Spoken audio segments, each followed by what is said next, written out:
අලුතෙන් නිවසක් හදාගනිද්දී අපිට බලපාන ලොකුම ගැටලුවක් තමයි ඒකේ ආරම්භය කොයි විදිහට කරන්න ඕනේ කියන එක.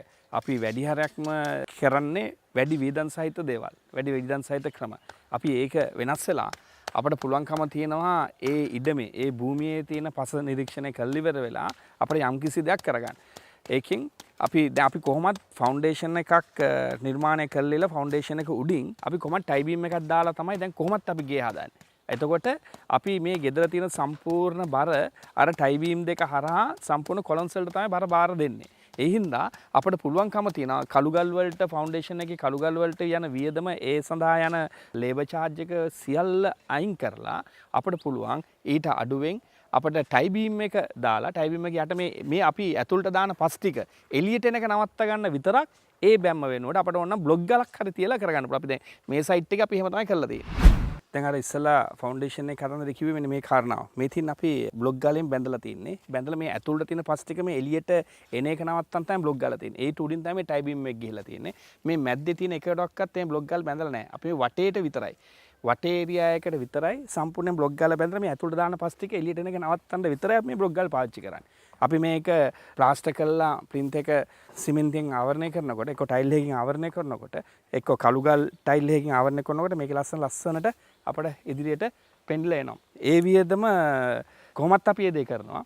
අපිට මේකෙන් කරගෙන තියෙන්නේ මේ ඇතුලේ මේ බඳින සියලු ෆවුන්ඩේෂන් එකට යන වියදම නවත්තලා මේ එළියට විතරක් බ්ලොක් ගල බැඳලා ඉවරලා අපි මේක කරලා තියෙනවා. බ්ලොක් ගල බැඳලා ඉවර වෙලා ඒක උඩින් ටයි බීම් එක දාලා හරි ගස්සලා ඒක ෆිල් කරනවා.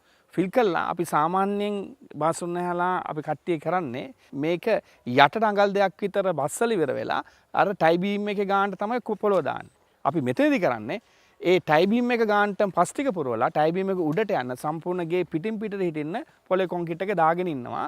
වැඩ පටන් ගන්න ඉස්සෙල්ලා. ඊට පස්සේ තමයි ආපහු සෙටින් අවුට් එක ගන්න. අපි ඒකෙන් තවත් වියදම අඩුයි. ඒ වගේම මේ ගෙට ඇති කරන ශක්තිය අර කම්බයින් එක වැඩි කරලා දීලා තියෙනවා. මේ තියෙන්නේ අර මම ඉස්සෙල්ලා කියපු බැම්මනේ මේ ටයිල් එක මේ බීම් එක උඩින් මේ මෙතනට වෙනකන් කොන්ක්‍රීට් එක ගැටෙනවා පොළවේ. මේ බීම් එක උඩින්.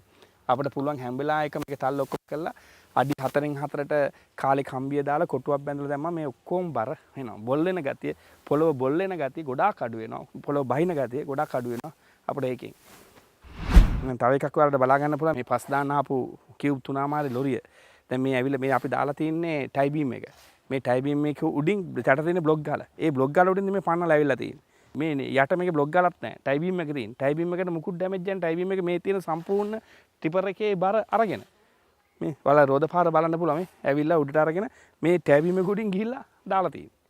එතකොට මේක ශක්තිමත් භාවයේ කිසිම අඩුවක් නැහැ. මේ විදිහටම ගේ බර සියල්ල ටයි බීම් එක ගන්න දරන්න පුළුවන් හැකියාව තියෙනවා. යටට අපි අනවශ්‍ය විදියට ෆවුන්ඩේෂන් වලට කළුගල් දාලා යට කරලා අයින් කරගන්න අවශ්‍යතාවයක් නැති වෙනවා. ඒ වගේම අපිට තියෙන තවත් ලොකුම වාසිය තමයි අපි මේ ෆවුන්ඩේෂන් එකට වියදම් කරන ලක්ෂ 6මාරක් 7ක් විතර සම්පූර්ණ මේක ඩිඩක්ට් වෙනවා. ඒකෙන් අපිට තව මේ ගෙට අත්‍යවශ්‍ය වෙන කාරණා ගොඩකට ඒ සඳහා වියදම් කරගන්න පුළුවන්. මොකද අයි ෆවුන්ඩේෂන් එක බැඳලා කියලා ඒකෙන් වෙන අපිට කිසි වාසියක් හෝ ලාභයක් ඇති වෙන්නේ නැහැ. මොකද අපි ෆවුන්ඩේෂන් එක තිබුණත් අපි බර දෙන්නේ මේ කොලම්ස් වලට. ෆවුන්ඩේෂන් එක නැති වුණත් අපි බර දෙන්නේ මේ කොලම්ස් වලටම තමයි. ඒ හින්දා මේ ෆවුන්ඩේෂන් තියෙන එකෙන් බඳින එකෙන් ඒ යට කරන සියලු වියදම් සියල්ල අපට ඉතිරි. ඒකෙන් අපට ගෙදර තව ලොකු වැඩ කොටසක් කරගන්න පුළුවන්. අපි සාමාන්‍යයෙන් ගත්තොත් ඒකෙන් කාමර දෙකක් තුනක් හදලා ඉවර කරගන්න පුළුවන්. ඒ ෆවුන්ඩේෂන් එක නිකරුණේ අපි යට කරන මුදලින්.